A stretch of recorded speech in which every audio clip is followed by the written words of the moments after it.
मीराबाई कल हमने सुना कि गिरधर लाल जी को गोद में लिए विदा हो गए अपने घर से। बहुत प्रसन्न है, बिल्कुल उदास नहीं है। पूरा मेड़ता रो रहा है लेकिन मीराबाई नहीं रो रही हैं। क्यों? क्योंकि मन में वही छवि घूम रही है। रात्रि में आए थे, श्याम सुंदर ने ऐसे हाथ पकड़ा था, ऐसे मांग में सिंदूर भरा था, ऐसे मेरे साथ भामर लिए थे, और वही सोच सोच के हंसती रहती हैं और कभी कभी रोने लग जाती हैं। जैसे ही मीराबाई मेवाड़ पहुंची, मेवाड़ आते ही पूरे मेवाड़ के लोग, बड़े बड़े राजा, बड़े बड़े राजकुमार, सब लोग खड़े हैं स्वागत में। बड़े बड़े हाथियों पर लोग बैठ करके पुष्प वर्षण कर रहे हैं, मंगल बाजे बजाए जा रहे हैं। मेवाड़ घराना, मेवाड़ राजवंश उस समय का सबसे विशिष्ट राजवंश था, जो आज तक कभी किसी से हारा नहीं था। और उस राजवंश के कुल दीपक, उनके साथ मीराबाई का ब्याह हुआ है। हल्ला मच गया, जल्दी चलो जल्दी चलो, बहुसा आई हैं, बहुसा आई हैं हमारी। जैसे ही डोली रुकी, मीराबाई बाहर आई तो द्वार पर सास, बड़ सास, छोटी सास और ननद सब खड़ी हैं। मीराबाई के उतरते ही सब लोग नजर उतार रहे। सुंदर तो इतनी थी मीराबाई कि उनका रूप देख करके, चरित्र आता है मीराबाई के प्रसंग में कि एक मन चले व्यक्ति को बाईसा कहीं नृत्य करते हुए दिख गई थी, और उसने दूर से जब मीराबाई को देखा तो उसने मन बना लिया कि चाहे मेरे प्राण चले जाएं, पर एक बार इनका स्पर्श तो करूंगा मैं, इतनी सुंदर है। और स्पर्श करने की भावना से उसने संत का रूप धारण कर लिया, क्योंकि वो संतों को तो पदरामनी करती थी, आरती करती थी, उनके पास बैठ करके सत्संग करती थी। संत का रूप धारण करके चला गया। मीराबाई ने उसका स्वागत किया, आरती की, तिलक किया, चरण में पुष्प रखे और कहा कुछ दो शब्द सुनाइए ना। तो वो बोला कि मैं अभी असंतुष्ट हूं, पहले मुझे संतुष्ट करो। बाई साहब बोली कैसे संतुष्ट होंगे आप? बोले आपका जो रूप रस है इसका मुझे आस्वादन करना है। बाई साहब समझ गई ये कोई मनचला व्यक्ति है,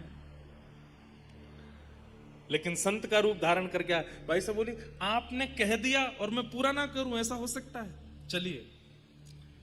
और कहां लेके गई? जहां पर संतों की जमात बैठी थी, वहां संतों की जमात के बीच में आसन लगाया, और आसन लगा करके बोली अब मैं यहां बैठ जाती हूं, आप मेरे सामने बैठ जाओ, ये सब संत दर्शन करेंगे, आपके मन में जो भावना हो आप पूरी कर लो। जब बाईसा ने ऐसी भावना कही, पता नहीं क्या हुआ, उसका हृदय अंदर से मानो जैसे निचुड़ने लगा, उसकी आत्मा जैसे मानो रोने लगी, और वो व्याकुल हो गया, पीड़ित हो गया, रुदन करने लगा, चरण पकड़ लिए मीराबाई के। मुझे क्षमा कर दो, मुझसे अपराध हो गया, मैं आपको ऐसी दृष्टि से कैसे देख सकता हूं? सुंदरता आज भी है लोगों में, पर हमारा सुंदरता, हमारी सुंदरता सामने वाले के चित्त में किस भावना को जन्म देता है, इससे पता चलता है कि हमारा चित्त कैसा है। बाईसा की सुंदरता ऐसी है कि वो जहां जाती हैं उनको देख करके, वो सुंदर इतनी है कि उनको देख करके किसी के चित्त में कुछ भी भाव प्रकट हो, पर किसी के चित्त में अगर काम होता भी है ना, तो बाईसा को देख करके काम नष्ट और हो जाता है। ऐसी हमारी किशोरी जी हैं। किशोरी जी की सुंदरता का कितना गुण गाते हैं हम लोग, लेकिन किशोरी जी की सुंदरता आपके और मेरे जैसी नहीं है। हमारी आपकी सुंदरता किसी के चित्त में दुर्भाव प्रकट कर सकती है, पर किशोरी जी की सुंदरता, किसी का चित्त दूषित है तो किशोरी जी को देख ले तो शुद्ध और हो जाएगा। हमें कभी कभी ऐसा लगता है कि कंस राक्षसी क्यों बना रहा ब्रज में रहते रहते, क्योंकि उसने कभी किशोरी जी के दर्शन नहीं किए। अगर वो किशोरी जी की शरण में चला गया होता तो कंस तो कब का शुद्ध हो चुका होता, कब का पवित्र हो चुका होता। किशोरी जी का मुखमंडल ऐसा है। हमारा भजन हमारे गुण में भक्ति को घोल देता है। अगर कोई बहुत सुंदर है, भला का सुंदर है, और वो भजनानंदी अगर बन जाए ना, तो नित्य उसका भजन ऐसा हो जाएगा कि उसकी सुंदरता फिर किसी के चित्त में दुर्भाव को नहीं प्रकट करेगी, उसकी सुंदरता चित्त में कृष्ण को ही प्रकट करेगी। मीराबाई बहुत सुंदर है।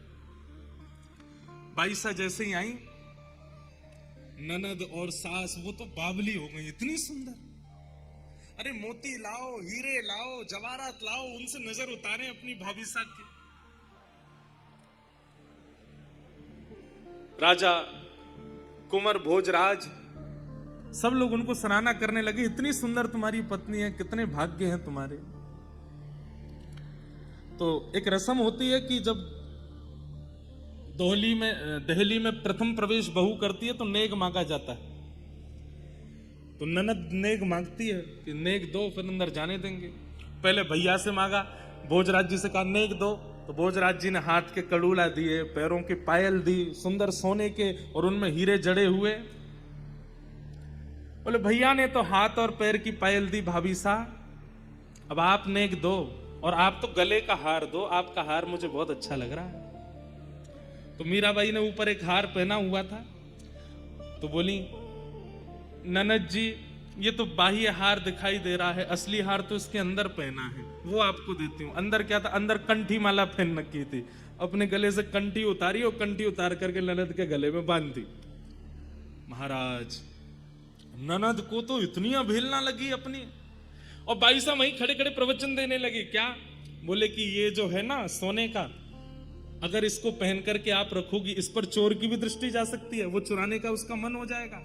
और हे ननद जी, कल को जब आपके प्राण निकलेंगे ना तो ये उतार लिया जाएगा, हाथ के कंगन, पैर के कड़ूला और ये गले के हार सब उतार लिए जाएंगे, लेकिन कंठी को कोई नहीं उतारेगा, इसलिए कंठी पहन के रहो आप। ये तो मरते दम तक संग रहती है और कल्याण और करती है, ठाकुर जी की प्राप्ति कराती है। उतार करके पकड़ के फेंक दी। बोले ये तो पहला दिन है इनके आने का, आप जानती हैं आप कहां आई हैं? ये मेवाड़ है, ये मेड़ता में पहनते होंगे लकड़ियां, मेड़ता में पहनते होंगे कंठी आदि, हमारे यहां कोई नहीं पहनता, ऐसे ऐसे रत्न है, अभी तो आप आई हैं, देखिएगा भीतर। अरे नहीं देना तो मना कर दीजिए, ये लकड़ियां मत पहनाइए मेरे गले में।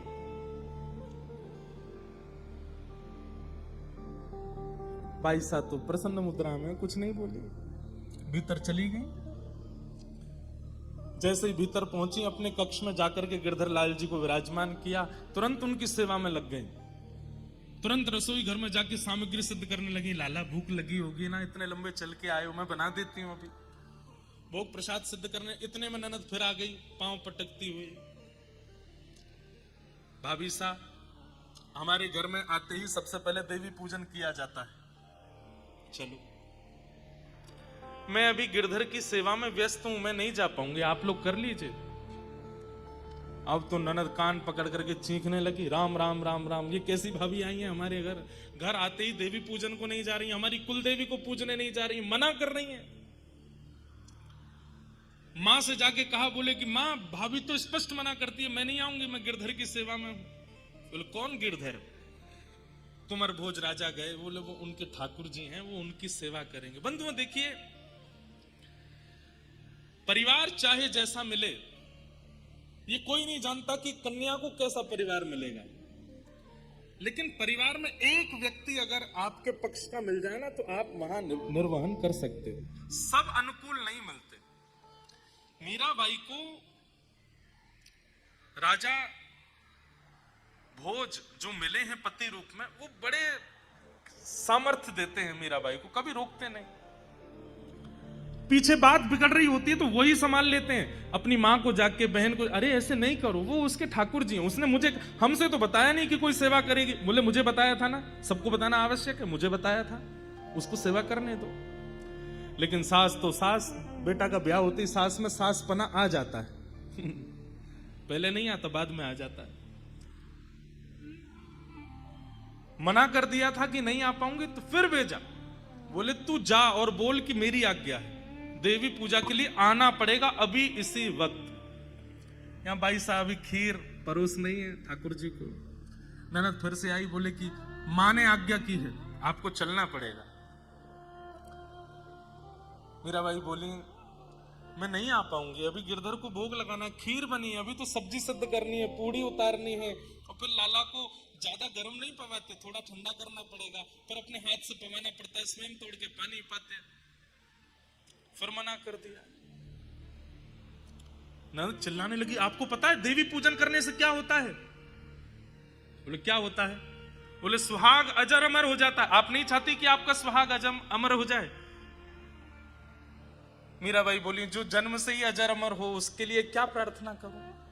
मेरे सुहाग तो जन्म ही अजर अमर है। अब वहां ननद सोच रही है कि मेरे भाई के लिए बोल रही हैं ऐसा। बोले, वो तो आपकी भावना अच्छी है, पर अपने पति की लंबी आयु के लिए देवी पूजन करना होता है हमारे यहां, आते ही आपको चलना चाहिए। मीराबाई अब थोड़ी सी नाराज हो गई, क्योंकि सेवा में विघ्न डाल रही हैं, तो हाथ पहुंचती हुई आई। बोले, ननद जी, आपने नहीं करी थी क्या देवी पूजा? क्योंकि इनकी ननद विधवा थी। तो मीराबाई बोली, आपने नहीं करी थी देवी पूजा? बोले, नहीं करी तो थी मैंने भी। तो फिर जीजा जी कहां चले गए? अब तो ननद और ज्यादा नाराज हो गई। वो तो महाराज उसी समय खटक गई मीराबाई। बोले, अब नहीं छोड़ूंगी, अब ये रह के तो दिखाएं। यहां पर नीचे आकर के उन्होंने तो रोना शुरू कर दिया महाराज, चीखना चिल्लाना, पूरे परिवार से कह दिया कि ये रहेंगी तो मैं नहीं रहूंगी। ये पहला दिन है मीराबाई का घर में। कुंवर भोज जाते हैं, मीराबाई को समझाते हैं, माँ की बात है आप मान लिया करो, ननद की बात है आप मान लिया करो। बोले, मैं बात मानने से इनकार नहीं है, पर मेरा जो गिरधर लाल जी के समय है सेवा का, उस बीच में मैं नहीं कर सकती कुछ भी। मेरे लिए वो पाषाण नहीं है, वो मूर्ति नहीं है, वो मेरे साक्षात लाला है। उनकी सेवा करना मेरा कर्तव्य है।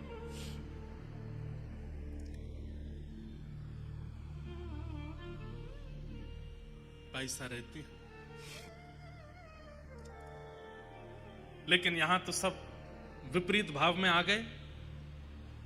एक दिन राजा कुंवर भोज ने मीराबाई से कहा कि आप इतनी सेवा करती हैं, इतना ठाकुर जी का भाव रखती हैं, मैं जब भी आपको देखता हूं, आपको देखते ही मेरे चित्त में पता नहीं कैसे अनायास प्रेम बढ़ने लगता है। मैं चाहता हूं कि आप मुझे कुछ दर्शन कराओ, मुझे कुछ अनुभव कराओ। आपको अनुभव होते होंगे, मुझे भी अनुभव करा दीजिए। तो मीराबाई बोली, मैं आपको कुछ दिखाती हूँ आज तक नहीं दिखाया, आज दिखाती हूँ। बोले, क्या? तो मीराबाई एक संदूक लेकर के आई, और वो संदूक खोल करके जैसे ही उसमें से रत्न प्रकट किए। प्राचीन राजाओं को रत्नों की भी पहचान होती थी, ये कैसा हीरा है, ये कैसे नग है, ये कैसा सोना है। और उस समय में राजस्थान में मेवाड़ राजघराने से ज्यादा संपत्ति किसी के पास नहीं थी। एक प्रकार से मीराबाई का जो विवाह हुआ ना, वो इसलिए भी हुआ था क्योंकि मेड़ता पर इतनी शक्ति नहीं थी, और उस समय आक्रांताओं का आक्रमण हो रहा था। तो मीराबाई का विवाह मेवाड़ में हो जाएगा, तो उससे हम लोगों को सुरक्षा मिल जाएगी। तो एक प्रकार से कहीं ना कहीं मेवाड़ के लोगों में मन में यह आता था कि हमने तो मेड़ता के ऊपर कृपा की है मीराबाई को लेकर के। आज मीराबाई ने एक संदूक खोली, और उस संदूक में से जैसे ही रत्न आभूषण सब बाहर निकाल के रखे, उन रत्नों को देखकर के राजा भोज की आंखें खुली रह गई। ये कैसे रत्न है, ये कैसा हीरा है, ये कैसे स्वर्ण, ये ऐसे मैंने पहले कभी नहीं देखे। और जहां तक मैं जानता हूं, सबसे ज्यादा संपत्ति हमारे घराने में, और हमारे घर में भी ऐसी संपत्ति नहीं है। ये एक हीरा, एक नग भी यदि विक्रय किया जाए तो हमारी पूरी संपत्ति के समान होगा। कहां से मिले आपको? भाई साहब बोली, जिस दिन आप बारात लेके आए थे ना, उसी रात्रि में द्वारिकाधीश बारात लेकर के आए थे, और तब मेरी सासू मां देवकी मैया ने ये मुझे पहनाए थे। मीराबाई बोलती हैं और सब लोगों को वो स्वप्न जैसा लगता है। वो देवकी मैया को सास ही बोलती हैं, यशोदा मैया को बड़ सास ही बोलती हैं। बोले, मेरी सासू मां देवकी जी ने मुझे पहनाए थे। गले में ये हार पहनाया था, हाथ में ये कंगन पहनाया था, पैर में ये पाजेब पहनाई थी, और ये जो कौंधनी है ना, ये तो द्वारिकाधीश ने ही पहनाई थी। आज राजा भोज के मन में किंचित जो अविश्वास जैसा था, उनको लगता था शायद इनका थोड़ा दिमागी स्तर ही ऐसा ही है, इसलिए ऐसे बोलती रहती है। लेकिन आज उन नगों को देख करके, उन आभूषणों को देख करके राजा भोज के मन में भी आया कि ये सामान्य नहीं है, ये संसार की रचना तो नहीं है जो ये दिखा रही है।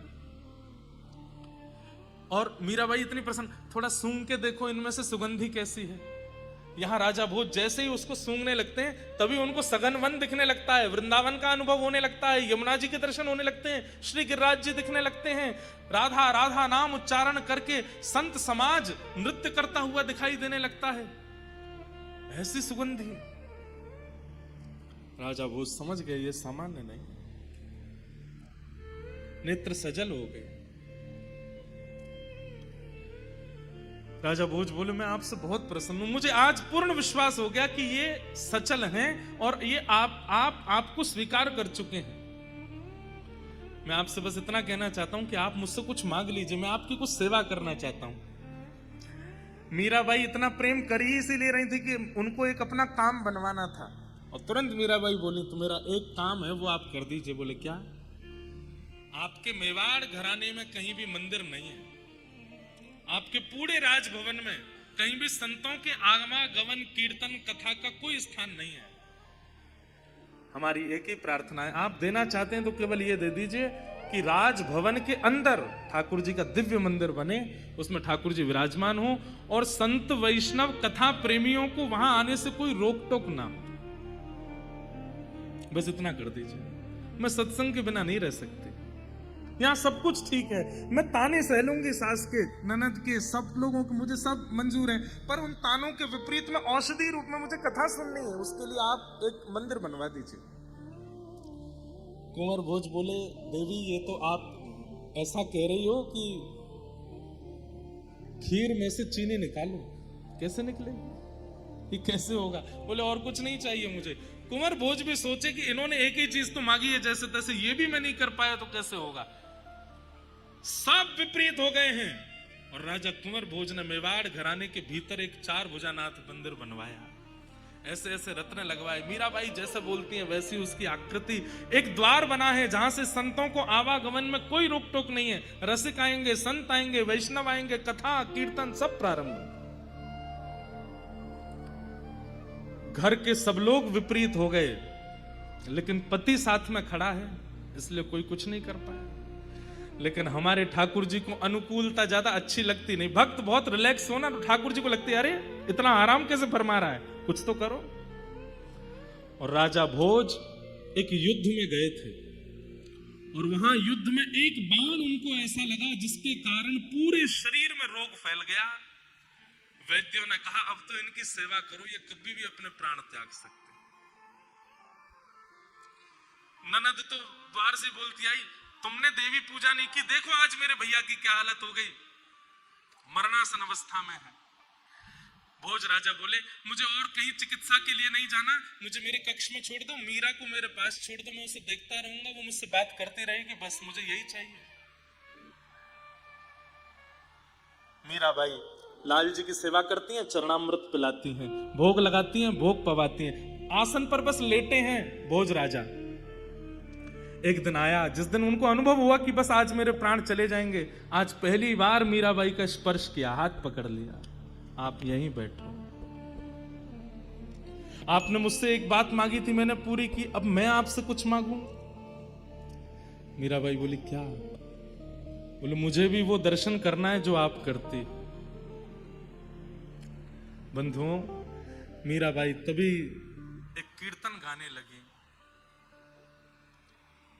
और उस कीर्तन को गाते गाते गाते गाते राजा भोज मीराबाई की गोद में ही सर रख करके लेटे हैं और बाईसा के मुख की ओर देख रहे हैं, और उस कीर्तन को गाते गाते गाते गाते तभी राजा भोज ने एक बार अपनी पलक झपकी और जैसे ही खोल करके देखा तो श्री मीराबाई के रूप में ही प्यारे गिरधर लाल प्रकट हो गए और राजा भोज को दर्शन होने लगे। राजा भोज बोले आंख खोलती मीरा है पर देखते गिरधर हैं, मुख खोलती मीरा है पर बोलते गिरधर हैं, चलती मीरा है पर हृदय में गिरधर है। ये मीरा तो बाहर की काया है पर इसके चित्त में जो आत्मरूप धारण करके बैठा है वो तो साक्षात गिरधर। आज मीराबाई के रूप में ही प्यारे गिरधर लाल जी का दर्शन हो गया, नेत्र सजल हो गए राजा भोज के, और कहा अब एक चीज और दे दीजिए। बोले क्या? अपने चरण स्पर्श करा दीजिए। मीरा भाई बोली ये आज्ञा तो मैं नहीं दे सकती। बोले नहीं, बस और कुछ नहीं चाहिए, बस अपने चरण स्पर्श करा दीजिए एक बार। मीरा भाई बार बार मना करती रही, पर राजा भोज जिद पर अड़ गए। मैं तब तक प्राण नहीं त्यागूंगा, मुझे प्राण त्यागने हैं, अब मेरा अंतिम समय है। आज मीरा भाई भी रो रही हैं। बोले कि आप मेरे परम मित्र हैं, आप मेरे परम सखा हैं, इस प्रकार आप मत जाइए। बोले बस अपना चरण स्पर्श करा दीजिए। बाईसा तो मना करती नहीं, पर राजा भोज ने जैसे ही बाईसा के चरण स्पर्श किए और स्पर्श करके माथे से अपना हाथ लगाया, उसी क्षण राजा भोज उनके प्राण निकल गए। हाहाकार मच गया मेवाड़ में। हमारे युवराज चले गए। दौड़ करके जाके देखा तो एक और बात थी। आज वैसे तो मीराबाई कभी श्रृंगार करती नहीं थी, जोगन भेष में रहती थी। आज उन्होंने पता नहीं ठाकुर जी का कोई उत्सव करने के लिए 16 श्रृंगार और कर रखे हैं। सर से नख तक पूरे श्रृंगार में है आज मीराबाई, और उनकी गोद में राजा भोज मरणासन है, मृत्यु सैया पर है, मर चुके हैं। और इस दृश्य को देख करके तो और आग बबूला हो गए घर के लोग।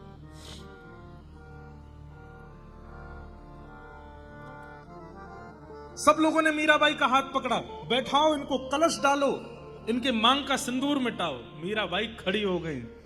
बोले कि सिंदूर उसका मिटाइएगा जिसका ना हो कोई, मेरा तो है, मेरे तो सामने खड़े, मैं सिंदूर नहीं हटाऊंगी, मैं चूड़ियां नहीं तोड़ूंगी।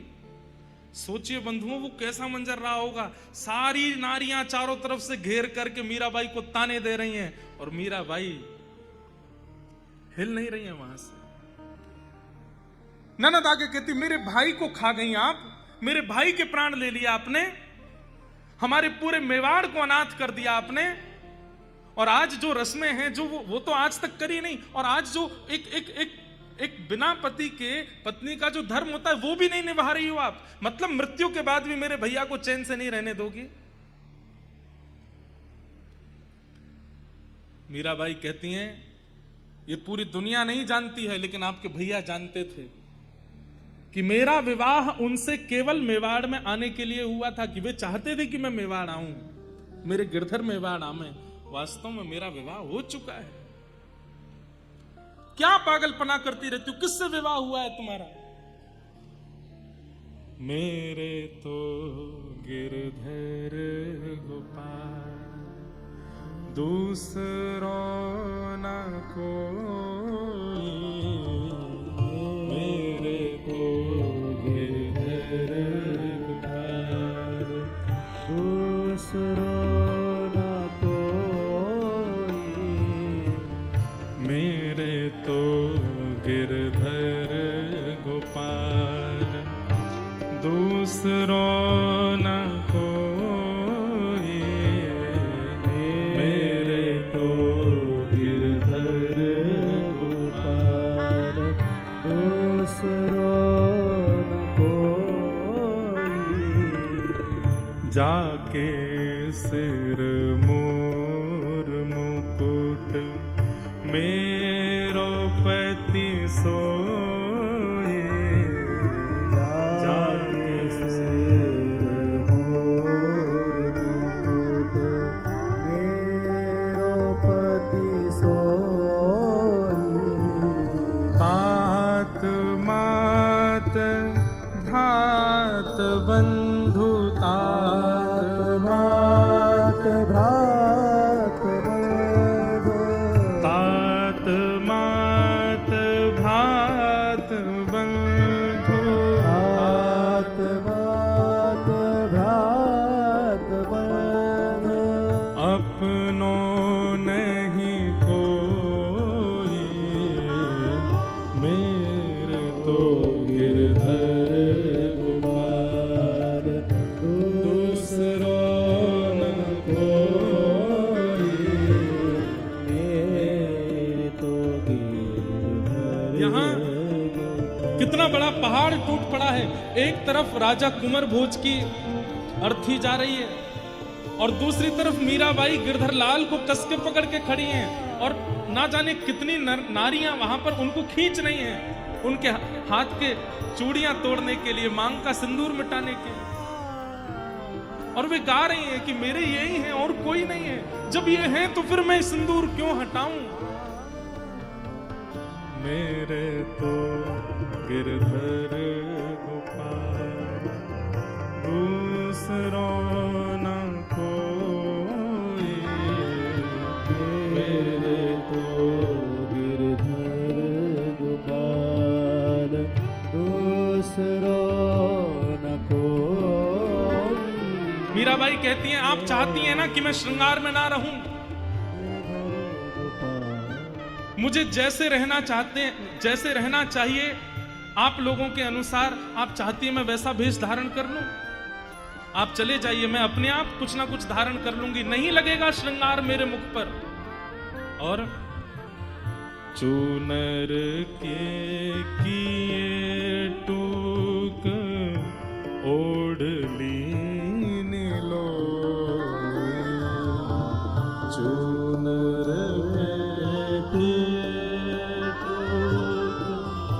ओढ़ली नीलो। चूनर के किए टूके ओढ़ली नीलो।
अपने राजकीय वस्त्रों का त्याग कर दिया। जो मीरा बचपन से आज तक एक राजकुमारी तो है ही, उसी वेश में रहती है, लेकिन आज बैरागन हो गई है। केवल एक सामान्य सी लोई मतलब सॉल उसको ओढ़ लिया है। गले में मोतियों के और अद्भुत अद्भुत रत्नों की माला सब उतार करके किनारे धर दी है। गले में केवल एक बनमाला और केवल एक तुलसी की माला धारण कर ली है। हाथ में करताल उठा ली है और आ गई है सबके सामने। बोले अब आप राजी हैं, मैं ऐसे ही रहूं, आप यही चाहते थे ना, अब मेरे रूप को देख लीजिए, अब चिंतित मत होइए। तुरंत गई हैं चार भुजानाथ जी का जो मंदिर बना है और वहां जाकर के संतों के मध्य दोनों भुजा उठा करके नृत्य करने लगी मीरा। भगत देख राजी हो, जगत देख रो। जगत देख राजी हो, जगत देख रो। हे दासी मीरा लाल गिरधर, दासी मीरा लाल गिरधर, दासी मीरा लाल गिरधर, दासी मीरा लाल गिरधर। तारो अब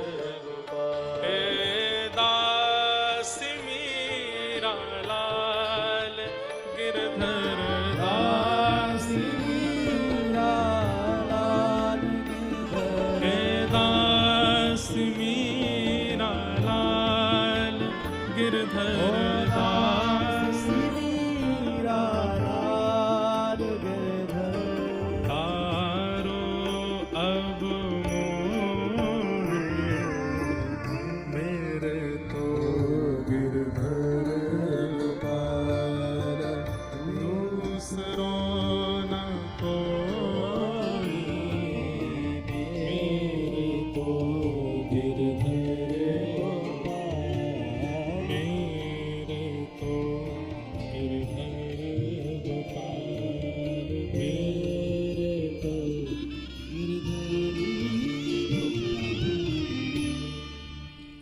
मीराबाई इस भाव से अपने वस्त्र नहीं उतार रही है कि भोज राजा चले गए हैं तो मुझे ऐसे रहना है, बल्कि इस भाव से अपने वस्त्रों को धारण कर रही हैं, भगवा भेष पहन रही हैं, बैरागण का भेष धारण कर रही हैं कि संत जन वो कृष्ण के हैं, वो ठाकुर जी के हैं, इसीलिए तो विरक्त भेष में रहते हैं।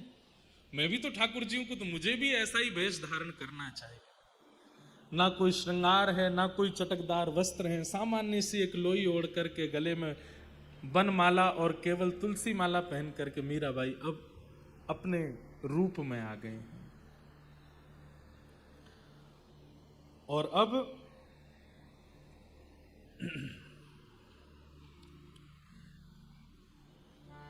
मेवाड़ का राजा बना दिया गया है कुंवर भोज राज के छोटे भाई को, जिसे सब राणा कह करके बुलाते हैं।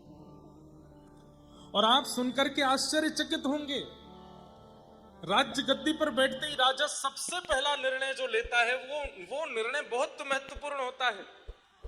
और यहां राणा ने सबसे पहले राज्य गद्दी पर बैठते ही निर्णय लिया है, मीराबाई की मृत्यु, मेरे भाई को मारने वाली, मेरे पूरे परिवार का नाश करने वाली मीरा को मैं जीवित नहीं देख सकता, उसे मरवाना है चाहे जैसे मरे, उनकी मृत्यु मुझे चाहिए।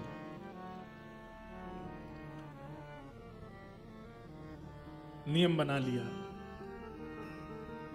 और सबसे पहले अपने सेवकों को आज्ञा की, हमारे यहां एक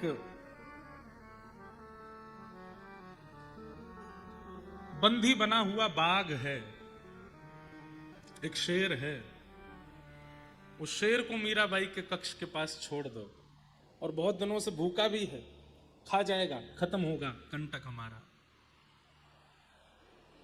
जाकर के उस बाघ को छोड़ दिया मीराबाई के कक्ष के सामने। सुबह सुबह का समय मीराबाई भोर का पद गा रही हैं, ठाकुर जी को जगा रही हैं। जागिए गोपाल लाल, जागिए गोपाल लाल, जागिए गोपाल लाल, गा रही हैं पद। और उसी समय सखियों की दौड़ने की आवाज आती है, हाथ से थाल छूट गए हैं, सब चीख रही हैं। मीराबाई कहती क्या हुआ, तुम इतनी घबरा क्यों रही हो?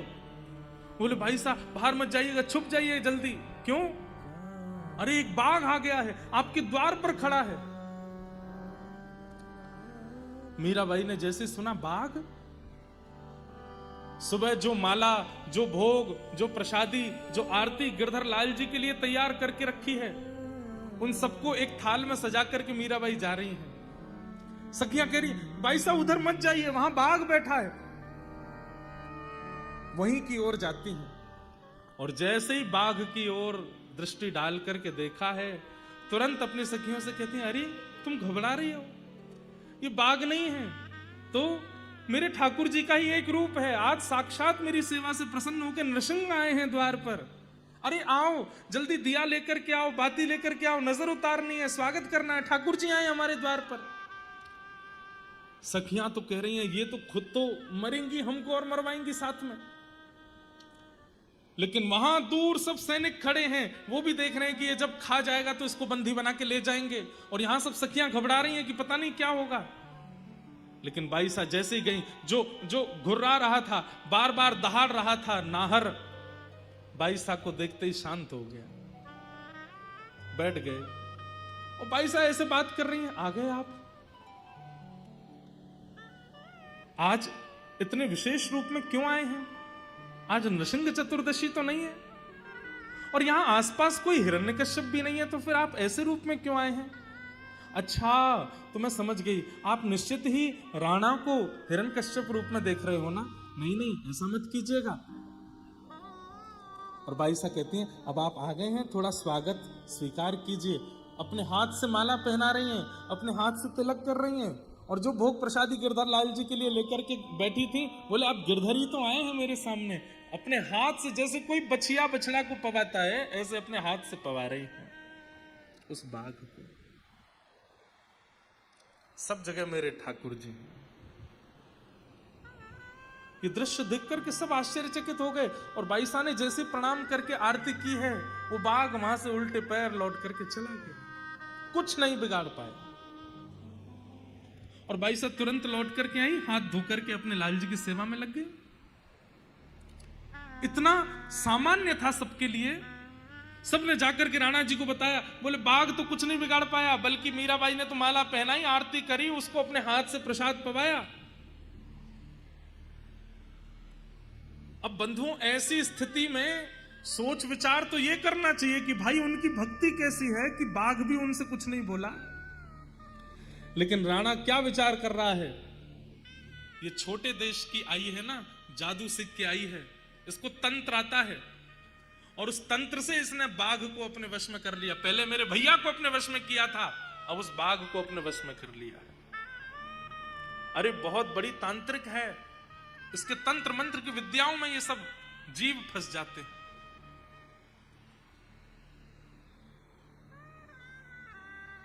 तंत्र मंत्र जीवों पर काम करेगा, पर ऐसे बड़े तांत्रिकों को नष्ट करने के लिए मेरे पास दूसरा उपाय भी है। और दूसरा उपाय क्या है? हमारे राजभवन के पिछले द्वार में एक भूत बंगला है, उसके सामने से भी कोई निकल जाता है तो रात में उसको पीड़ा हो जाती है, 2-4 दिन में मृत्यु, भूत चढ़ जाते हैं उसके ऊपर। मीराबाई को कैसे भी करके उस भवन में पहुंचा दो, उस कक्ष में पहुंचा दो। बाईसा को लेकर के उस भूतिया भवन में लेकर के गए, जहां पर अनेक पिशाच, अनेक भूत प्रेत आदि सब होंगे। और ये कहकर के गए कि हमारे राजभवन में ठाकुर जी की मूर्ति है, हमें समझ नहीं आ रहा है इनकी प्रतिष्ठा कैसे करें। भाई साहब बोली मुझे दिखाओ कहाँ है, तो लेकर के गए, बोले ये इस कक्ष में अंदर। बोले आप भी चलो, हम तो आ रहे हैं, आप जाओ भीतर। जैसे भाई साहब भीतर गई, बाहर से द्वार बंद कर दिए, अंदर अंधेरा, तभी दिखे खूब सारी प्रेत आत्माएं वहां पर विचरण कर रही थी। भाई साहब तुरंत वहीं बैठ गए और वहीं बैठ करके कीर्तन करना प्रारंभ किया। अंदर से चीखने की आवाज आ रही है और बाहर खड़े खड़े राणा और सब लोग नाच रहे हैं, बोले कि अब ये मर जाएगी, अब नहीं बचेगी। लेकिन वो चीख मीराबाई नहीं रही है, वो प्रेत चीख रहे थे। क्यों? कीर्तन भजन सुन के वो सब मुक्त होकर के जा रहे थे। अब तो ऐसी स्थिति हो गई, वो प्रेत जा जा करके और प्रेतों को लेकर के आए, बोले अपनी मुक्ति चाहते हो तो चलो उस भवन में, मीराबाई कीर्तन कर रही है। और मीराबाई के कीर्तन सुनकर के जितने प्रेत थे सब प्रणाम करके मुक्त होके वहां से प्रस्थान कर गए। थोड़ी देर बाद जब चीखें आनी बंद हो गई तो राणा ने कहा द्वार खोल के देखो, उसका शव ले आओ अंदर से, नीला पड़ गया होगा। जैसे द्वार खोला, मीराबाई हाथ जोड़ते हुए भीतर से बाहर निकली। राणा आदि भग गए, बोले यही प्रेतनी बन गई है, अब तो हमें लगता है इसी के अंदर प्रेत आ गया। बोले नहीं नहीं, मैं प्रेत नहीं बनी हूं, वो जितने थे वो सब चले गए, उनके उद्धार नहीं हुआ था। मुझे अंदर ठाकुर जी तो कहीं मिले नहीं, पर वो सब प्रेत थे, तो मैंने सोचा क्या करें, कीर्तन करके सबको मुक्त कर दें। अब भी राणा ने ये नहीं सोचा कि इनके भजन में कितना बल है। वो अब भी क्या सोच रहा है, इतनी बड़ी तंत्र विद्या जानती है कि प्रेतों को भी अपने वश में कर लेती है। भक्त की भक्ति समझना बहुत बड़ा काम है, और इसी से वैष्णव अपराध बनता है बंधुओं। जब हम किसी भक्त की भक्ति को आकलन करने लगते हैं और पहचान नहीं पाते और अपने मन में सोच लेते हैं ये बनते बहुत बड़े हैं पर है नहीं, यही वैष्णव अपराध है, और ठाकुर जी को यही प्रिय नहीं।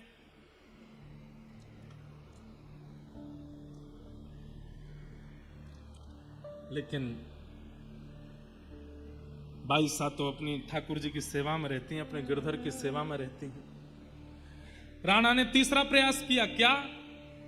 रात रात में गिरधर लाल जी चोरी करवा दिए और गिरधरलाल जी जिस झांपी में सोते थे उस झांपी में एक सर्प रखवा दिया, विषैला सर्प। बोले प्रातःकाल जैसी सेवा के लिए पिटारा खोलेगी, 10 देगा, मर जाएगी। गिरधरलाल जी तो अंतर ध्यान करवा दिए, चोरों से चोरी करवा दिए। मीराबाई सो रही थी, झांपी जी में सर्प ला करके बैठा दिया।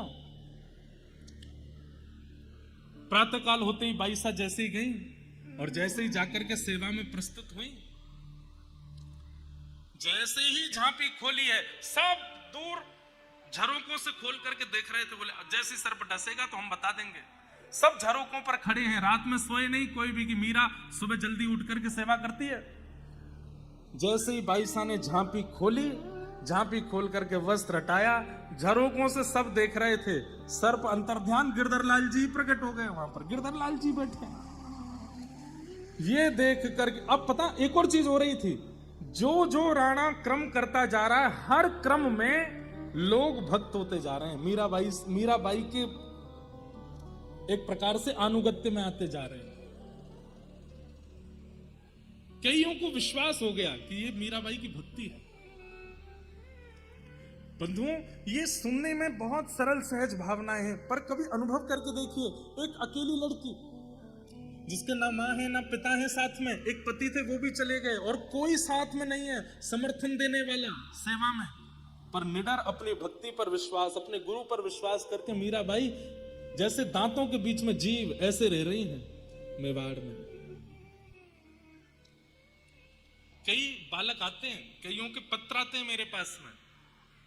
एक बालक आज सुबह मिलने का क्रम था, तो एक बालक आया, रोने लगा। बोले महाराज जी मेरे परिवार वाले 3 दिन से मुझसे बात नहीं कर रहे। मैंने कहा क्यों? बोले मैं कथा में आता हूं इसलिए। मुझे कभी कभी बहुत कष्ट लगता है, आपके बच्चे कहीं किसी बार में तो नहीं जा रहे ना, आपके बच्चे कहीं कुछ गलत खाने पीने तो नहीं जा रहे ना, कथा सुनने जा रहे हैं, सत्संग सुनने जा रहे हैं, अपने आप को सुधार रहे हैं, अपना आचरण सुधार रहे हैं, अपना भोजन सुधार रहे हैं। माता पिता को इससे पीड़ा कैसे हो सकती है? और एक बात बताऊं, माता पिता की पीड़ा मुझे पता है। उनको ये लगता है कि ये ज्यादा सुधर गया तो इसके लायक कैसे मिलेगा दूसरा साथी, क्योंकि संसार में सब सुधरे हुए नहीं है। चिंता क्यों करते हो आप? ठाकुर जी है ना, ठाकुर जी ढूंढ के लाएंगे उसके लिए कोई। भैया बालकों को संसारी बनाओगे तो आपको उसके लिए अनुकूल जीवन साथी ढूंढना पड़ेगा, पर वो बालक ठाकुर जी को भेजेगा तो ठाकुर जी उसके लिए ढूंढ के भेजेंगे। ठाकुर जी लाएंगे, या तो कर ब्याह या के संग रहे।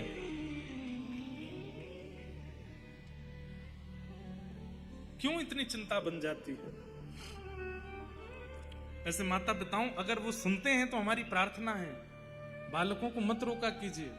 बहुत मुश्किल से भारत में फिर से भक्ति आ रही है।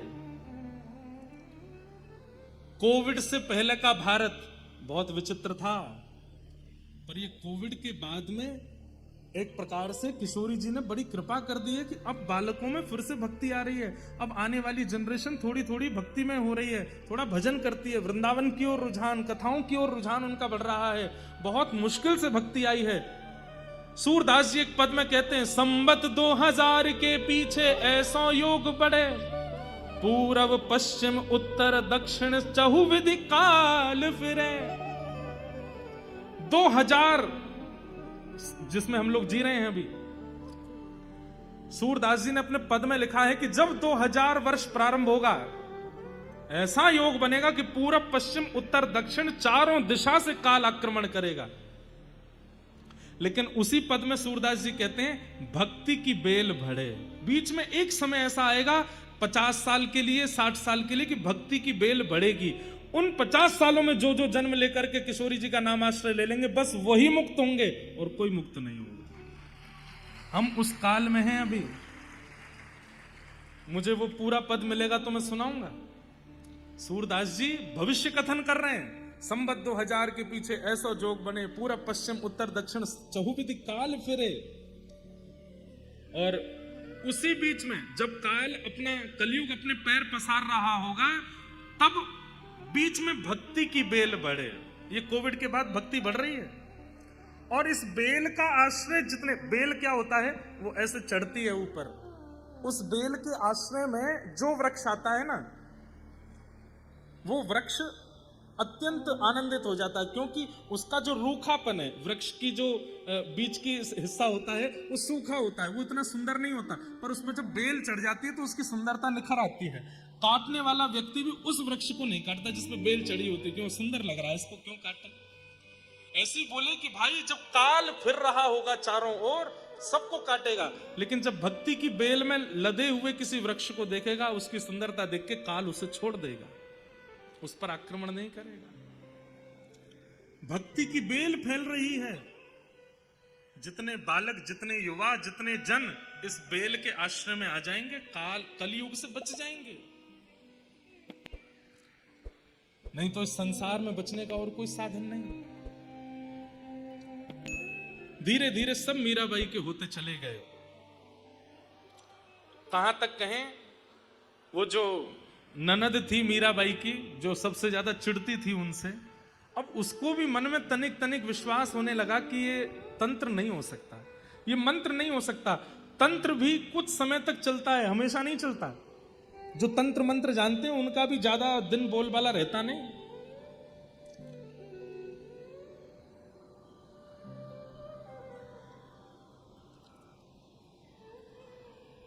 अंतिम प्रयास किया राणा ने। क्या प्रयास तो अनेक करने थे, पर इस प्रयास के बाद मीराबाई चली गई वहां से। और वो प्रयास क्या था? एक वैद्य को बुलाया और वैद्य से कहा, कोई ऐसा विष है जिसकी एक बूंद जीभ पे जाते ही व्यक्ति मर जाए? बोले महाराज है, लेकर के आओ। लेकर के विष आए, स्वर्ण के पात्र में रख करके, और अपने कुछ सैनिकों से कहा तिलक फोटा लगा करके तैयार होके, जैसे मीरा के भक्त घूमते हैं वैसे ही बन करके जाओ, और उससे कहना जगन्नाथपुरी से जगन्नाथ भगवान का चरणामृत आया है, ले लो। कालकूट विष जिसकी सुगंधी भी अगर ले ले तो प्राण निकल जाएंगे, वो विष लेकर के मीराबाई के पास गए। और जैसे ही मीराबाई के पास पहुंचे, भाई साहब अपने ठाकुर जी की सेवा कर रही थी, किसी ने कहा, बोले जगन्नाथ भगवान का चरणामृत आया है, ले लीजिए।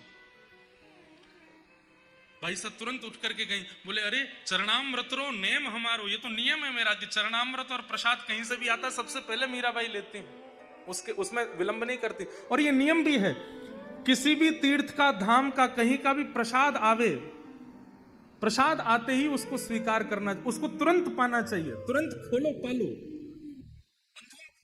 इस प्रसंग से क्या समझ रहे हैं? ठाकुर जी के भजन में और ठाकुर जी की सेवा के प्रति विश्वास में कितनी क्षमता है। अरे शेर सामने आया, मीराबाई ने आरती कर दी, माला पहना दी, सुनने में बहुत आसान लगा। हमारे आगे जो विदेशी वो होते हैं ना, क्या बोलते हैं उनको, डॉग्स, देसी आ जाएं तो हम इतना नहीं, विदेशी आ जाएं तो हम डर के मारे भाग जाते हैं। सामने शेर आ जाए और उसको माला पहना रहे हैं, इतना विश्वास तो भजन से ही प्रकट हो सकता है। यहां पर रात्रि में कमरे की लाइट पूरी बंद नहीं करते लोग, क्यों? डर लगता है कोई देख तो नहीं रहा होगा हमको, कोई झांक तो नहीं रहा होगा। एक बार कोई घर आया था हमारे, तो ऐसी मजाक किया मैंने, हमने कहा तुम कहां सोने जा रहे हो? रात में 12-1 बज गए, तो मैंने कहा सुनो, सो जाना चुपचाप और कुछ मत करना। बोले क्यों, क्या बात है?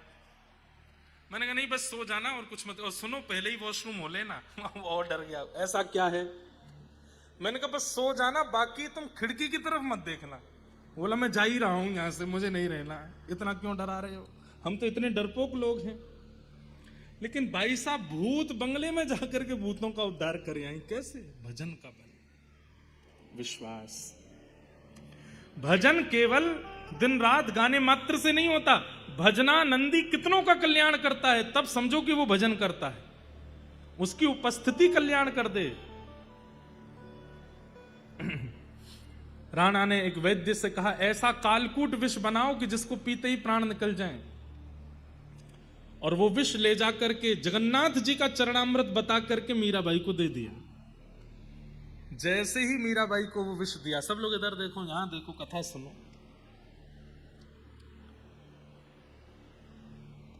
उतने में ही ननद जो देख रही थी उसको, उसके सामने ही सब होता था। आज पता नहीं उसके मन में क्या आया, दौड़ करके गई और बाईसा का हाथ पकड़ लिया, इसको मत पीना, जहर है। मैं जान गई हूं, मेरे दिव्य चक्षु खुल गए हैं। भाभी साहब, आप जिस दिन पहले दिन आई, आपने मुझे कंठी पहनाई, मैंने उसी दिन उतार दी थी, परंतु आज मेरे चित्त को यह अनुभव हो गया है कि आप सामान्य नहीं, आपका भजन बल अतीत है। मैं वो कंठी ढूंढ करके लाई हूं जो मैंने ही फेंक दी थी, आज आपसे कह रही हूं मुझे पहना दो। मीराबाई ने आज वही कंठी पहना दी अपनी ननद को। और फिर उसके बाद ननद बोली, अब आप ये विष मत पियो। मीराबाई बोली, बताते समय सैनिकों ने कहा था जगन्नाथ जी का चरणामृत है।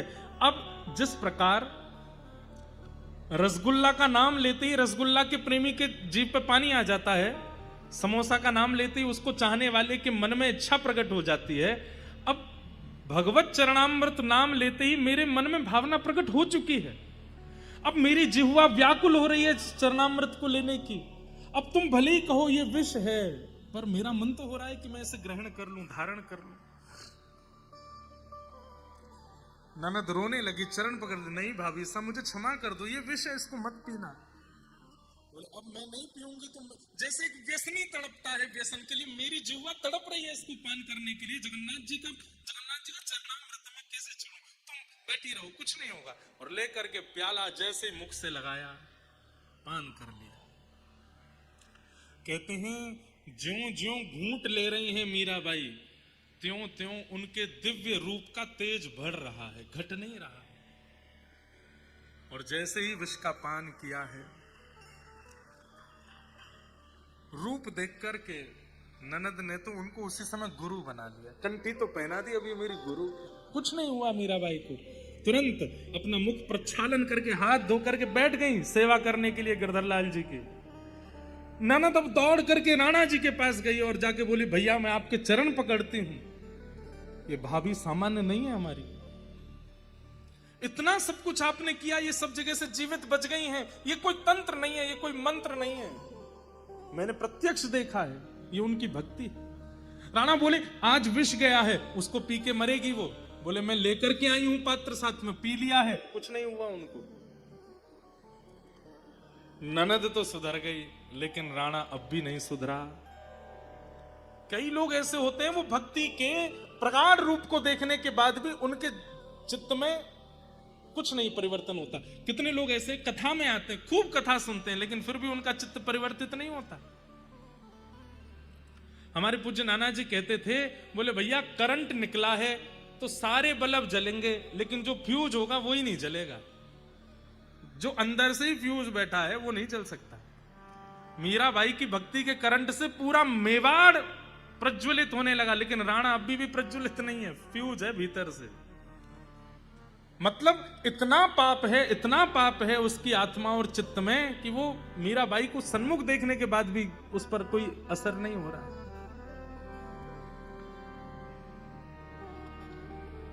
राणा ने तुरंत उस वैद्य को बुलाया और कहा, तुमने तो कहा था कि इसको सूंघने से मृत्यु हो जाएगी।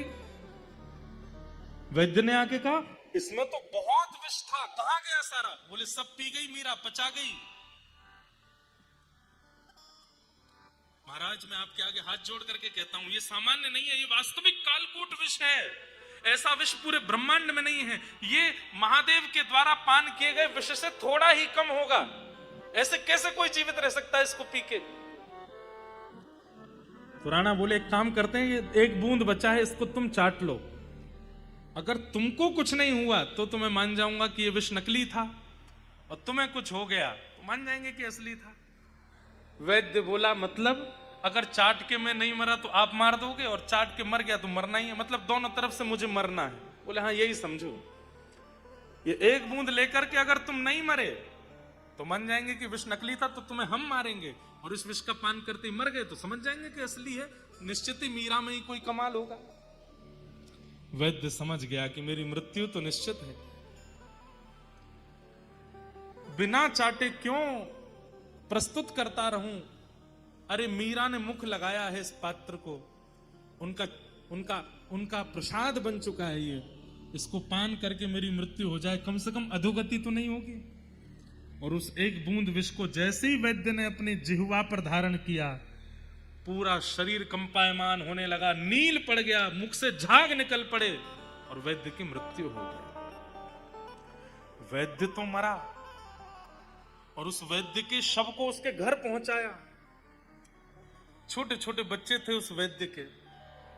उन सब ने जैसे ही सुना कि मीरा के लिए विष बनाया था हमारे पिताजी ने, मीरा तो नहीं मरी लेकिन एक बूंद पी के हमारे पिताजी मर गए, वो सब बालक अपनी मां के साथ गए और मीराबाई के कक्ष के द्वार पर जाकर के रोने लगे। अपने पति को रख दिया सामने। मीराबाई सेवा में थी, तुरंत पूछी रोने की आवाज क्यों आ रही है। दौड़ करके बाहर गई तो देखा तो एक पत्नी अपने पति को गोद में ली और छोटे छोटे बच्चे हाथ जोड़ करके रो रहे हैं, मीराबाई से प्रार्थना कर रहे हैं हमारे पिताजी वापस भेज दो, हमारे घर में और कोई नहीं है। मीराबाई बोली इनकी मृत्यु हुई कैसे? तब ननद ने आके पूरा सच्चाई बताई, आपके लिए विष बनाया था, आपको तो कुछ हुआ नहीं, उसकी एक बूंद भैया ने इसको पिला दी जानने के लिए कि विष असली है कि नहीं, इनकी मृत्यु हो गई। मीराबाई गई अपने ठाकुर जी के सामने और अपने ठाकुर जी से जाके कहती हैं,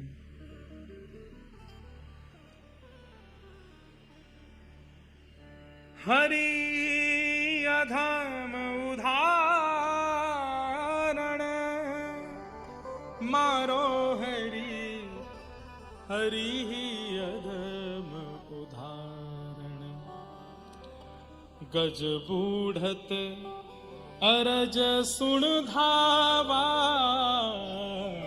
गज बूढ़त अरज सुन धावा, भगता कष्ट निवारण,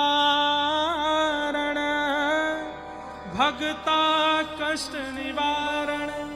हे गिरधर, आज तक मैंने आपसे कोई याचना नहीं की, मीराबाई ने आज तक प्रार्थना नहीं की है गिरधर लाल जी से, आज पहली बार कर रही हैं।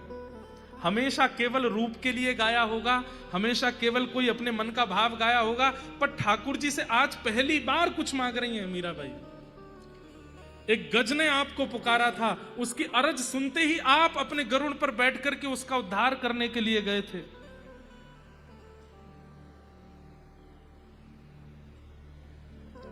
आप अधम उदाहरण हो।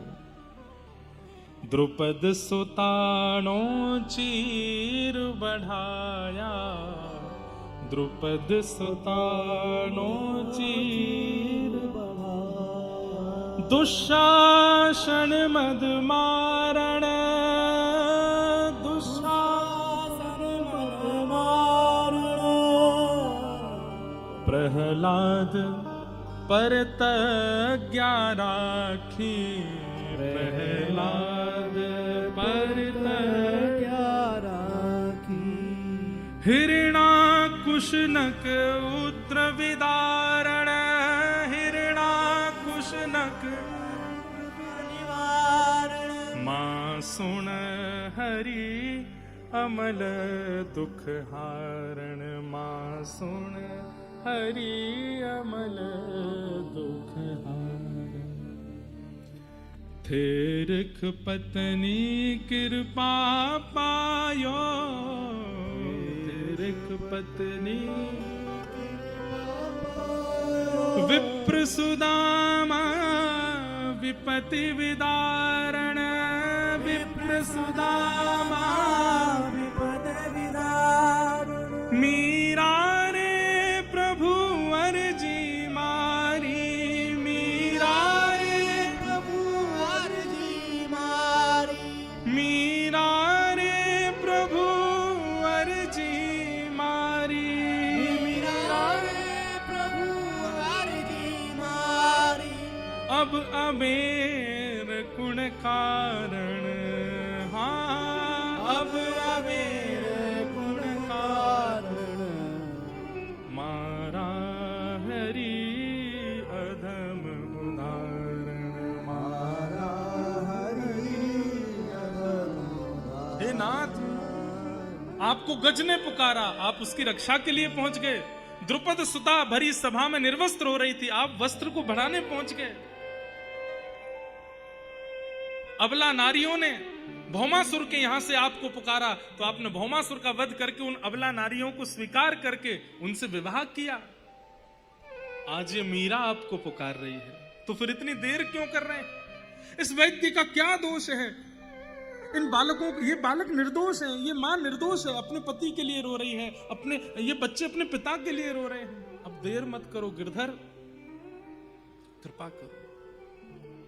और तुरंत मीराबाई के मन में पता नहीं क्या स्फूर्ति आई, ठाकुर जी का चरणामृत वहां रखा था, अपने गिरधर लाल जी का चरणामृत लेकर के गई और ले जा करके, नील पड़ा है उस वैद्य का शरीर, मुख से झाग निकले हैं। मीराबाई ने अपने हाथ से उसका मुख खोल करके जैसे ही ठाकुर जी का चरणामृत पधराया है, चरणामृत धारण कराते ही सारा शरीर सामान्य होने लगा, नीलिमा दूर होने लगी और धीरे धीरे श्वास चलने लगी, धीरे धीरे नेत्र खुले और वो वैद्य जीवित हो गया, उठ करके बैठ गया। और उसी समय पूरा मेवाड़ जय जयकार करने लगा, भक्तिमती मीराबाई की जय हो, मीराबाई की जय जयकार होने लगी। पर मीराबाई ने इस घटना के बाद 3-4 दिन के लिए अपने आप को एकांत में बंद कर लिया, किसी से ना मिलती है, ना जुलती है, ना किसी को देखती हैं। एकांत में बैठी बैठी अपने गिरधर से कहती हैं, मुझ तक पीड़ा थी, मैं सह रही थी, पर अब मुझसे पीड़ा दूसरों को तक जा रही है, ये मुझसे सहन नहीं हो रहा। मैं केवल इसलिए निर्वहन कर रही थी इस परिवार का, क्योंकि मैंने वचन दिया था कुंवर भोज को कि आप चले जाएंगे, पर आपके बाद भी मैं रह करके अपने गिरधर लाल जी की सेवा करके यहाँ के लोगों को भक्त बनाऊंगी। केवल अपने वचन का निर्वहन कर रही थी मैं, पर मेरे कारण जब इतने लोगों को पीड़ा हो रही है तो मैं नहीं रह सकती। लेकिन मैं कैसे जाऊं? बंधुओं, भक्ति की स्थिति देखिए, मीराबाई अपनी इच्छा से जा भी नहीं रही हैं, कोई संत आज्ञा करेंगे तो ही मैं जाऊंगी। आज तक मीराबाई ने कभी त्याग करने का, इतनी पीड़ा, इतना कष्ट, इतनी विपत्ति, इतना संकट सब सहती रही मीराबाई, लेकिन आज मन में विचार करने लगे कि अब ये पीड़ा मुझ तक नहीं है, मुझसे औरों तक जा रही है, अब मैं क्या करूं? तब मीराबाई ने गोस्वामी तुलसीदास जी को पत्र लिखा और अपनी सारी स्थिति लिख करके बताई, मुझे क्या करना चाहिए ऐसी परिस्थिति में। राणा दिन प्रतिदिन कुछ ना कुछ करते हैं, मैं क्या करूं?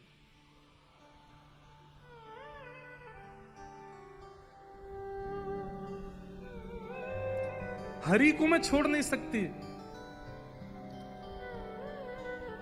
अपना वचन निर्वहन मुझे करना है, आप आज्ञा करें मैं क्या करूं। गोस्वामी तुलसीदास जी ने एक चौपाई लिख करके भेजी मीराबाई को और कहा कि जाके ही अनाराम वै देही, तजिए ताहि कोटि वैरि सम, यद्यपि परम सने। गोस्वामी जी ने स्पष्ट लिख दिया, जिसके हृदय में हमारे आराध्य नहीं बैठे हों, ध्यान से सुनिएगा, जिसके हृदय में हमारे आराध्य नहीं बैठे हैं, उसी करोड़ों वैरियों के समान, अपने करोड़ों दुश्मनों के समान उसको जानिए जो आपके समान भक्ति नहीं करता है, जो आपके ठाकुर को नहीं मानता, आपके आराध्य को नहीं मानता, आपकी भक्ति में बाधक बनता है, आपके साथ कभी वृंदावन की स्मृति नहीं करता, वृंदावन का नाम, कथा का नाम, आदि आदियों का नाम सुनकर के चिढ़ जाता है और आपके ऊपर आक्षेप करने लगता है। इस प्रकार के व्यक्तियों को 100 दुश्मन के समान मानिए। जाके ही राम वै देही, तजिए ताहि कोटि वैरि सम, करोड़ों वैरियों के समान उसको तुरंत त्याग दो, चाहे वो कितना भी अपना क्यों ना हो, उसको छोड़ दो। प्रयास किए आपने, 2-3-4 बार प्रयास किए, उन प्रयासों से भी उसके हृदय में अगर भक्ति नहीं हो रही है, आपको तुरंत वहां से चले जाना चाहिए। गोस्वामी जी ने पद लिख करके भेज दिया। मीराबाई ने उसके बाद एक क्षण भी विचार नहीं किया, अपने गिरधर लाल जी को गोद में लिया, सब गिरधर लाल जी की सामग्री लेकर के, और मीराबाई ने मेवाड़ का त्याग कर दिया। कहते हैं बंधुओं, मेवाड़ का त्याग करते ही भूखमरी हो गई मेवाड़ में, वर्षा नहीं हुई, अनाज होने बंद हो गए, खेती बाड़ी होनी बंद हो गई, और मीराबाई छोड़ करके चली गई। और पहले तो मीराबाई मेड़ता गई हैं, आज मेड़ता में सब नाच रहे हैं, आज मेड़ता में आनंद हो रहा है, क्योंकि विवाह के बाद पहली बार मीराबाई आज लौट करके वर्षों बाद आ रही है। मेवाड़ में संतों की जमात लगी है, सब नाच रहे हैं, गा रहे हैं, उत्सव मना रहे हैं। मीराबाई आ रही हैं। मीराबाई आई, कुछ दिन वहां रही और उसके बाद में अब सोच लिया कि अब मेरी गति ना तो अपने घर है ना परायों के घर है, मेरा स्थान तो केवल वृंदावन है। और भक्तिमती मीराबाई निकल पड़ी वृंदावन की ओर। इतनी आयु हो जाने के बाद मीराबाई पहली बार आज वृंदावन जा रही हैं। कहते हैं मीराबाई 5 कदम चलती हैं और वृंदावन पूछती हैं सखियों से कितना दूर रह गया। कहती हैं अभी तो इतना 100 कोष दूर है वृंदावन। वो सुनते ही बेहोश हो जाती हैं, बोले मुझे विश्वास नहीं हो रहा कि मैं वृंदावन जा रही हूँ, मैं अपनी ससुराल जा रही हूँ, अपने प्रियतम के पास जा रही हूँ। फिर होश में आती हैं, फिर नाचते गाते चलने लगती हैं, फिर पूछती हैं कितनी दूर वृंदावन। बोले बस अब तो इतनी दूर रह गया। फिर मूर्छित होकर गिर पड़ती हैं। ऐसे मीराबाई पहली बार वृंदावन जा रही हैं। लागे वृंदावन नीको आली माने, लागे वृंदावन नीको, लागे वृंदावन नीको आली माने, लागे वृंदावन। गाइए भाव से, लागे वृंदावन नीको आली माने, लागे वृंदावन नीको, लागे वृंदावन नीको आली माने, लागे वृंदावन, आली माने लागे वृंदावन नीको, आली माने लागे वृंदावन नीको, अरे आली माने लागे वृंदावन नीको, आली माने लागे वृंदावन नीको, आली माने लागे वृंदावन नीको, आली माने लागे वृंदावन नीको, लागे वृंदावन नीको, आली माने लागे वृंदावन। वृंदावन बिहारी लाल की।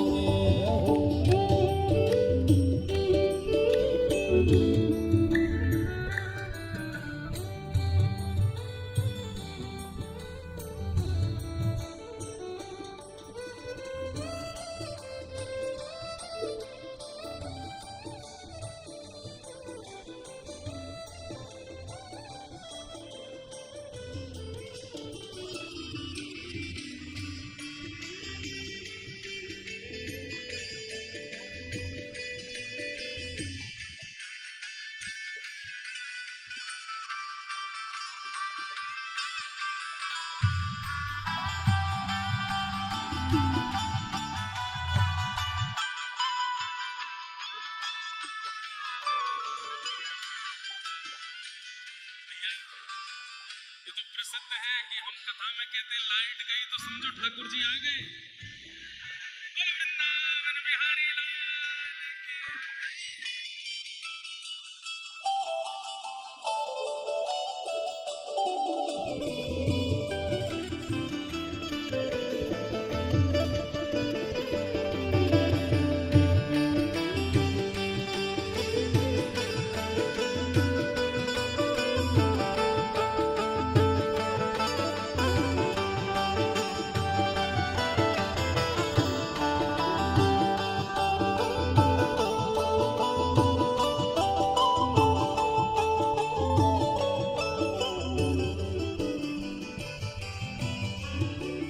घर घर तुलसी ठाकुर सेवा, घर घर तुलसी ठाकुर सेवा, घर घर तुलसी ठाकुर सेवा, घर घर तुलसी ठाकुर सेवा। ओ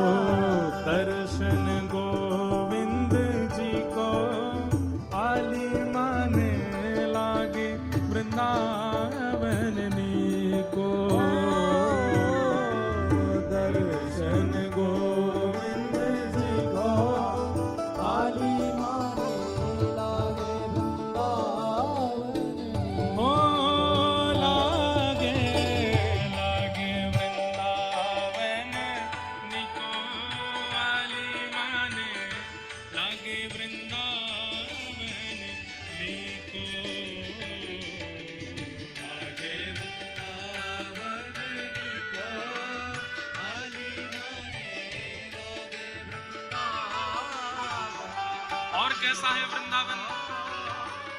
निर्मल नीर बहे यमुना का, निर्मल नीर बहे यमुना को, निर्मल नीर बहे यमुना को, निर्मल नीर बहे यमुना भोजन दूध दही को आली माने लागे वृंदावन को।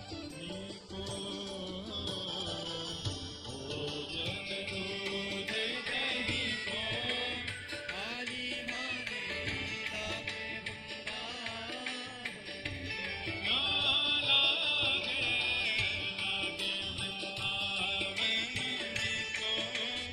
आली माने लागे वृंदावन में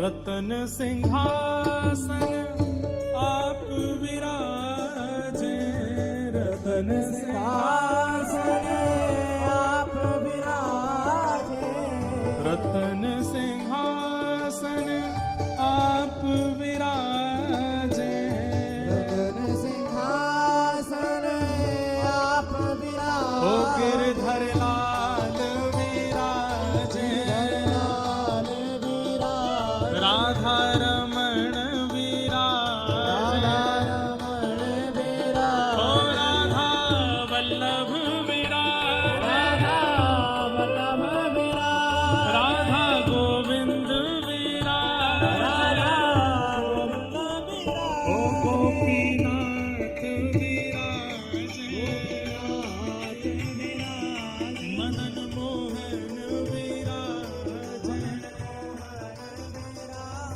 ओ रतन सिंहासन आप विराजे, रतन सिंहासन आप विराजे, मुकुट धरे तुलसी को आली माने लागे वृंदावन को। मुकुट धरे तुलसी को आली माने लागे वृंदावन, बेली को लागे वृंदावन को आली माने लागे वृंदावन को, लागे वृंदावन को आली माने और वृंदावन, जैसे जैसे वृंदावन पास आता है ना तो मीराबाई को चिंता हो रही है। क्यों? अभी वृंदावन इतना दूर रह गया, कहीं मेरे प्राण चले गए तो, कहीं मेरी श्वास रुक गई तो, कहीं मेरी मृत्यु हो गई तो। ठाकुर जी से हाथ जोड़ के प्रार्थना करती हैं, बस इन प्राणों को तब तक बचा लीजिए जब तक वृंदावन आता नहीं है। और मीराबाई गाने लगती हैं, ओ थारी नौकरी में चूक कोनी, राखू मारा सावरिया, राखू मारा सावरिया, चाकर राखो जी, हे सावरिया माने चाकर राखो जी, हे गिरधर जी ओ थारी चाकरी में चूक कोनी, राखू मारा सावरिया, राखू मारा सावरिया, चाकर राखो जी, गिरधारी माने चाकर राखो, बनवारी माने चाकर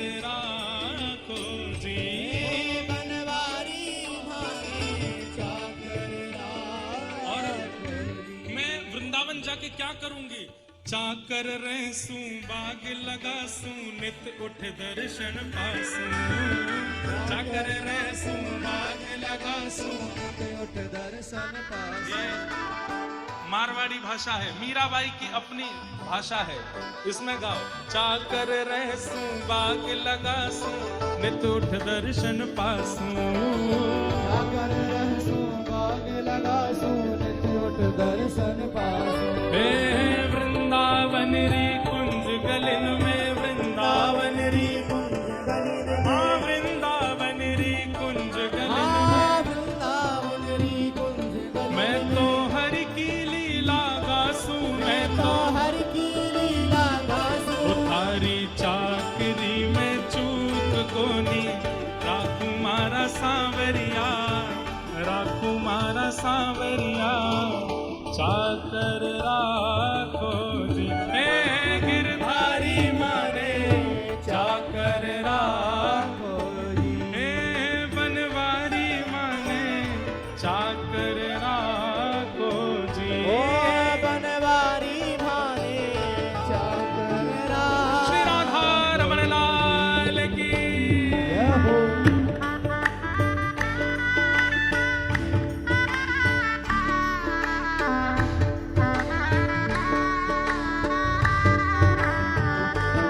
श्री वृंदावन धाम की, श्याम सुंदर श्री यमुने महारानी की।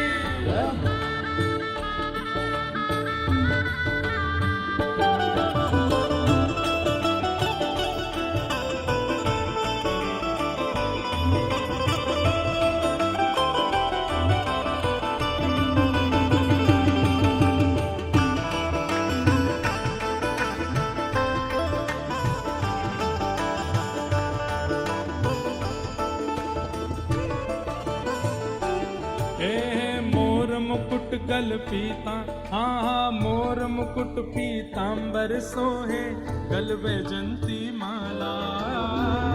मुकुट पीतांबर सोहे गल वैजंती माला। हे मोर मुकुट पीतांबर सोहे, गल वैजंती माला। मुकुट पीतांबर सोहे गल वैजंती माला। साथ में जो सखियां चल रही हैं वे कह रही हैं, हे भाई साहब ऐसा क्या है वृंदावन में?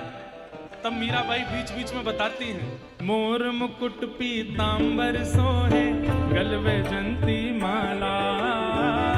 मुकुट पीतांबर सोहे गल वैजंती और माला। हे वृंदावन में धैनु चरावे, वृंदावन में धैनु चरावे, वृंदावन में धैनु चरावे। वृंदावन में धैनु चरावे। यहाँ मोहन मुरली वाला, यहाँ मोहन मुरली वाला। ओ यहाँ मोहन मुरली वाला। यहाँ मोहन मुरली वाला। तारी चाकरी में चूक कोनी, राखू मारा सांवरिया, राखू मारा सांवरिया। चाकर राखो जी है गिरधारी माने, चाकर राखो जी हे बनवारी माने, चाकर राखो जी है। बनवारी माने चाकर राखो जी। हे गिरधारी माने, चाकर राखो जी। ओ गिरधारी माने चाकर राखो जी। और वृंदावन में क्या करेंगे? और क्या करेंगे वृंदावन जाके? हरे हरे नित बाग लगाऊं, बीच बीच रखूं क्यारी। हरे हरे नित बाग लगाऊं, बीच बीच रखूं प्यारी। हे हरे हरे नित बाग लगाऊं, बीच बीच रखूं क्यारी। हरे हरे नित बाग लगाओ, बीच बीच रखूं प्यारी। सांवरिया के दर्शन पाऊं, सावरिया के दर्शन पाऊं। गिरधारी जी के दर्शन पाऊं। गिरधारी जी के दर्शन मैं पाऊं। तो सांवरिया के दर्शन पाऊं। मैं सावरिया के दर्शन पाऊं। गिरधारी जी के दर्शन पाऊं। यहाँ पहर कुसुमल साड़ी पहन कुसुमल साड़ी पहन कुसुमल साड़ी हरी चाकरी में चूक गई राकुमारा सावरिया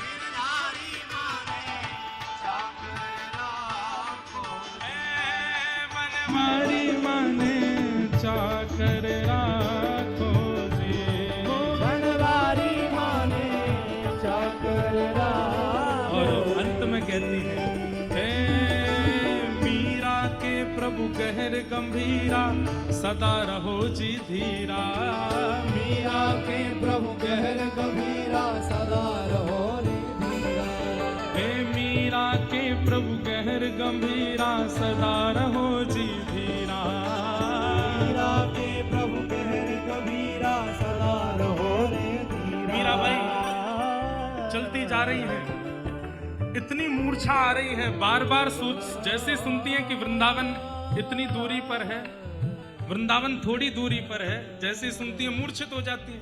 तो अब सखियां बोली अब इनको बताना नहीं है कि वृंदावन कितना दूर है, नहीं तो ये मूर्छित हो जाएंगे।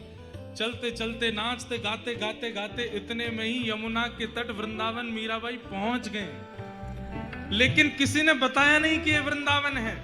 लेकिन जैसे ही मीराबाई पहुंची तुरंत द्रुत गति से नृत्य करने लगी। सखियां बोली क्या हुआ? बोले हम वृंदावन आ गए। किसने बताया आपको कि हम वृंदावन आए हैं? आहा, मीराबाई बता रही हैं। बोले तुमने तो नहीं बताया कि वृंदावन आ गया, तुमने तो मुझे खबर करी नहीं। पर आधी रात प्रभु दर्शन दीना, आधी रात प्रभु दर्शन दीना, आधी रात प्रभु दर्शन दीना, आधी रात प्रभु दर्शन दीना। श्री यमुना जी के तीरा प्यारी यमुना जी के तीरा, श्री यमुना जी के तीरा, श्री यमुना जी के तीरा। हरी चाकरी में चूक कोनी राखू मारा सांवरिया, राखू मारा सांवरिया, चाकर राखो जी। ओ गिरधारी माने चाकर राखो रे, गिरधारी माने चाकर राखो जी। ओ गिरधारी माने चाकर राखो रे।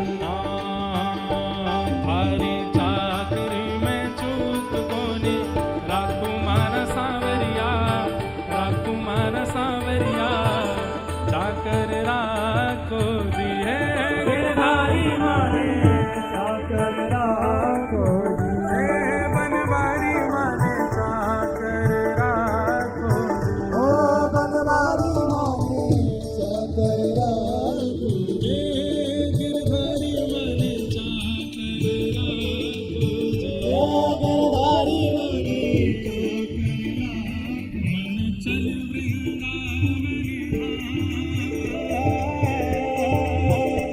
मन चल वृंदावन रटेंगे राधे राधे मिलेंगे कुंज बिहारी, छोड़ के कामर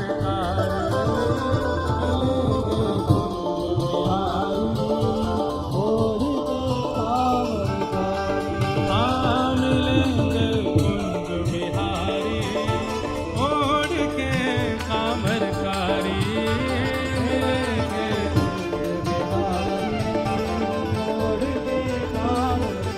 हे प्रातः होते हम श्री यमुना जी जाएंगे, रात होत हम श्री यमुना जी जाएंगे। प्रातः होते हम श्री यमुना जी जाएंगे, रात होत हम श्री यमुना जी जाएंगे।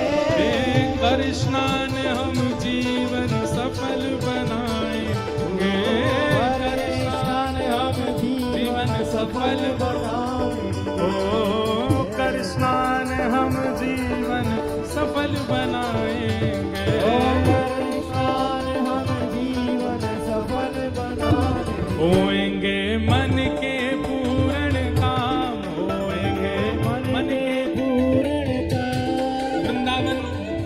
जाने वाले की मनोकामना एक ही है। क्या एक कामना है? मिलेंगे राधा रमण जुलाल, मिलेंगे राधा रमण जुलाल, मिलेंगे राधा वल्लभ जुलाल, मिलेंगे राधा वल्लभ जुलाल, हे रटेंगे राधे राधे नाम, मिलेंगे कुंज बिहारी ओढ़ के कामरकारी, ओ मिलेंगे कुंज बिहारी ओढ़ के कामरकारी, ओ मिलेंगे बांके बिहारी ओढ़ के कामरकारी, ओ मिलेंगे कुंज बिहारी ओढ़ के कामरकारी। ओ चल मन श्री वृंदावन धाम,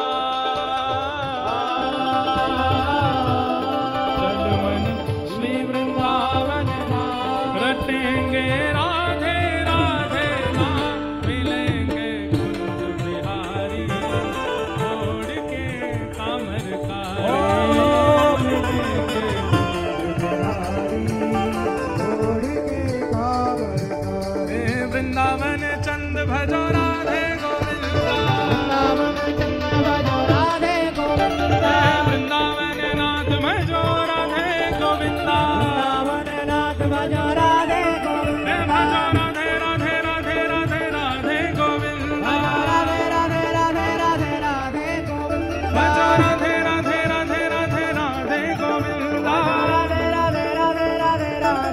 चल मन श्री वृंदावन धाम, चल मन श्री वृंदावन धाम, रटेंगे राधे राधे नाम, मिलेंगे कुंज बिहारी ओढ़ के कामरकारी, ओ मिलेंगे कुंज बिहारी ओढ़ के कामरकारी, ओ मिलेंगे बांके बिहारी ओढ़ के कामरकारी, ओ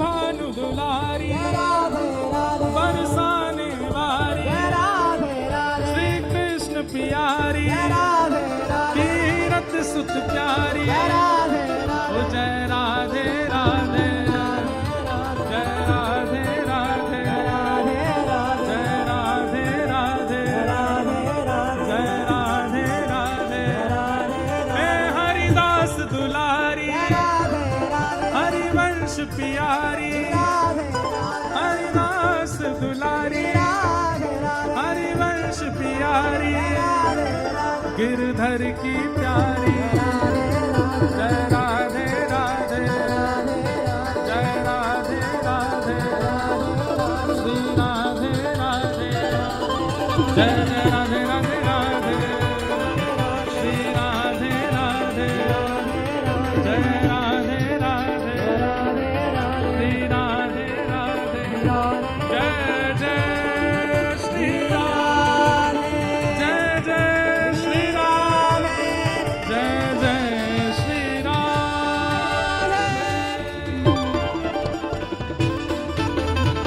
बोल वृंदावन बिहारी लाल की जय। विराज जाओ सब लोग। ओ थारी चाकरी में चूक कोनी, राखू मारा सांवरिया, राखू मारा सांवरिया, चाकर राखो जी, गिरधारी माने चाकर राखो जी। मीराबाई वृंदावन पहुंच गए। वृंदावन जाकर के मीराबाई ने श्री यमुना जी में स्नान किया, वृंदावन की परिक्रमा लगाई। आज जीवन भर के जितने भी कष्ट संकट पीड़ाओं का अनुभव आज तक किया, मानो सबका जैसे निवारण हो गया हो वृंदावन आकर के। मीराबाई ने जाकर के श्री कुंज बिहारी लाल जी के दर्शन किए, बिहारी जी के सन्मुख बैठ कर के पद गाया। मोर मुकुट माथे तिलक विराजे, कुंडल अलंकारी को हमरो श्री बांके बिहारी को हमरो, श्री बांके बिहारी को हमरो। मीराबाई अब वृंदावन आ गए हैं। आगे वृंदावन में जो जो लीलाएं की हैं, आज वृंदावन आई हैं तो वृंदावन में केवल उत्सव मनने दें। अब वृंदावन की लीला क्या क्या वृंदावन में मीराबाई ने अनुभव किए, वो सब हम कल के भाव में सुनेंगे।